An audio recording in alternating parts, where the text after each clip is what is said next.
विश्व हिंदू परिषद के संयुक्त महामंत्री सुरेंद्र जैन मेरठ पहुंचे और उन्होंने प्रेस कॉन्फ्रेंस की है सर्किट हाउस में। और इस दौरान उन्होंने जनसंख्या नियंत्रण कानून की मांग की है उत्तर प्रदेश की योगी सरकार से। साथ ही साथ उन्होंने मोहन भागवत के बयान पर भी अपना विचार व्यक्त किया है। उन्होंने कहा है कि मोहन भागवत ने जो कुछ भी कहा है उसमें ब्राह्मण का अर्थ है वो विद्वान से है।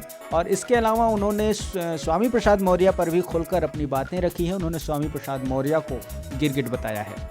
जो जातियां हैं वो पंडितों ने बनाई थी। आप हिंदू की बात कर रहे हैं, क्या इससे हिंदू बटेगा नहीं? यहां भी भाषा का अंतर आ गया है। पंडित का अर्थ विद्वान है, पंडित का मतलब ब्राह्मण कतई नहीं है। और इस तरह की बात में संघ विश्वास भी नहीं करता। यह ठीक है कि जाति भेद हमारे यहां नहीं था, कभी भी नहीं रहा। इसीलिए महर्षि वाल्मीकि, महर्षि वेदव्यास, इनकी रचनाएं संपूर्ण हिंदू समाज का मार्गदर्शन करती है। लेकिन दुर्भाग्य से कालांतर के अंदर यह छुआछूत की व्यवस्था जन्मना वर्ण कर्म के अनुसार होता था, जन्म के अनुसार नहीं, यह निर्धारित करने की कोशिश की गई। मैं समझता हूं आज ये टाइम बार्ड हो गया है, काल बाह्य हो गया है और हिंदू समाज इसको छोड़ेगा और पूरा समाज एक ही है, कोई ऊंचा नहीं है, कोई नीचा नहीं है। यह व्यवस्था फिर स्थापित हो। मौलाना मदनी ने हाथ मिलाने की पेशकश की है मोहन भागवत से। मुंह में राम बगल में छुरी, एक हाथ मिलाने के लिए है तो दूसरे हाथ में छुरी दिखाई देती है।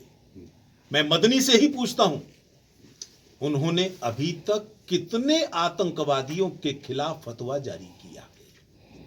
आतंकवादियों के साथ खड़े हुए दिखाई दिए। जब अजमल खां को फांसी हुई थी, अफजल गुरु को, तब इन्हीं याकूब मेनन को, तब इन्हीं लोगों ने कहा था उनको इसीलिए फांसी दी गई कि वो मुसलमान हैं। क्या उन्होंने कश्मीर में हिंदुओं का कत्लेआम करने वाले, मेरी मां बहनों के साथ बलात्कार करने वाले किसी को इस्लाम से बाहर किया है? जो देवबंद के आतंकी शिव विहार में कत्लेआम करने गए थे, क्या उन आतंकियों को देवबंद से बाहर निकाला है? इसलिए लगता है ये दोस्ती का हाथ नहीं है। यदि होता वो CAA का विरोध नहीं करते, वो कॉमन सिविल कोड का विरोध नहीं करते। कॉमन सिविल कोड का मतलब ये तो नहीं है ना कि वहां हिंदुओं का कानून राज्य लागू होगा। मिल बैठकर चर्चा करेंगे भाई। दूसरी ओर चुनौती दी है मदनी ने भारतीय संविधान को, कानून व्यवस्था को। सब मुसलमान को आह्वान किया है, तुम शरीयत का पालन करो, तुम्हारा कुछ नहीं बिगड़ेगा। तुमने संविधान की बात नहीं की, शरीयत की बात की है। साफ लगता है तुम पैरेलल गवर्नमेंट चलाना चाहते हो। जिन्ना की भाषा सॉफ्ट ढंग से बोल रहे हो।